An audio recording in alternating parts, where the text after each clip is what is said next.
Hello children, today I am going to explain you the chapter No Room for a Leopard by Ruskin Bond.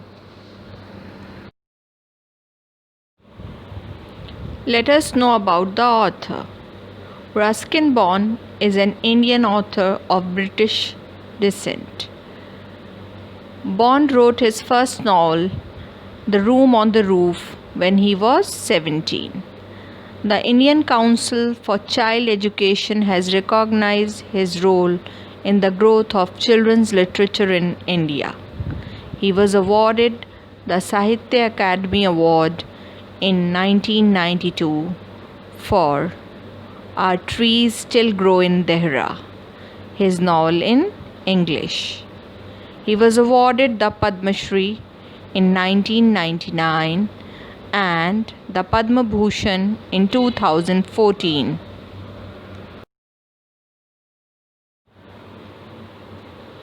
No Room for a Leopard by Ruskin Bond is a short story that explores the relationship of humans and animals. The story is set against the forest of Mussoorie, especially of the time when the forest belt was declining and hunters were growing.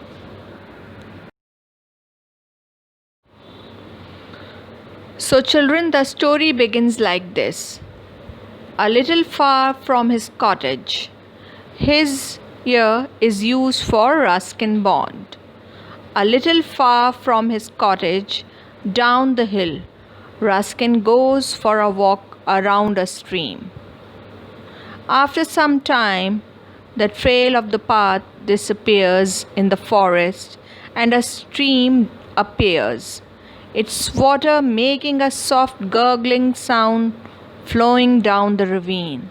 The ravine is so deep that below only shadow appears, nothing else. He is a frequent walker through the path. Birds, monkeys, and other herbivorous animals are familiar with his smell. They know he is not a hunter. At times, he spots a silent leopard at the stream for drinking water.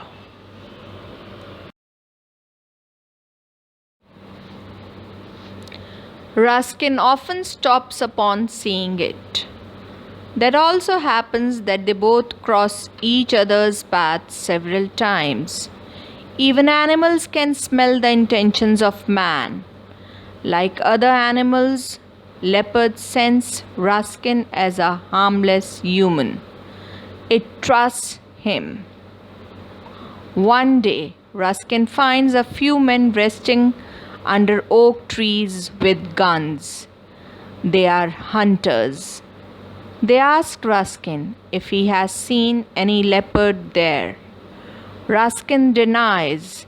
The thought and sight of hunters makes him feel bad for that leopard. Several days pass by and Ruskin does not see that leopard.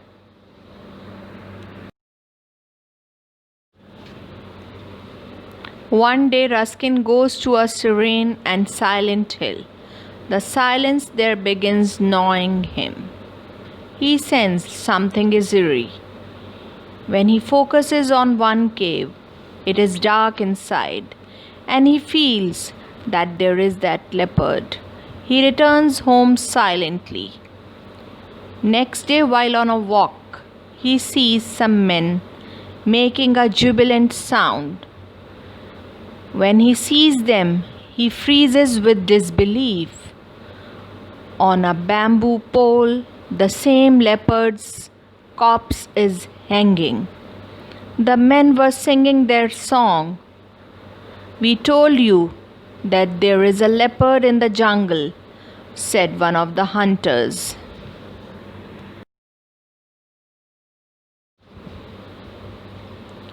He walks through the silent forest.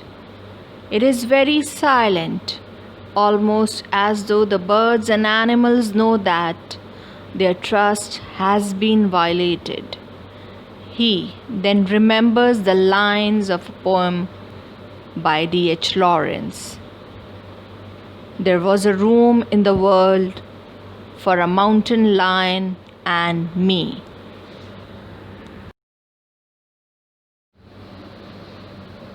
So, my dear children, I am sure you have understood that God has created this world for every creation, where all can coexist in their own habitats. We should not harm or kill any of His creations just for fun or pleasure. Thank you.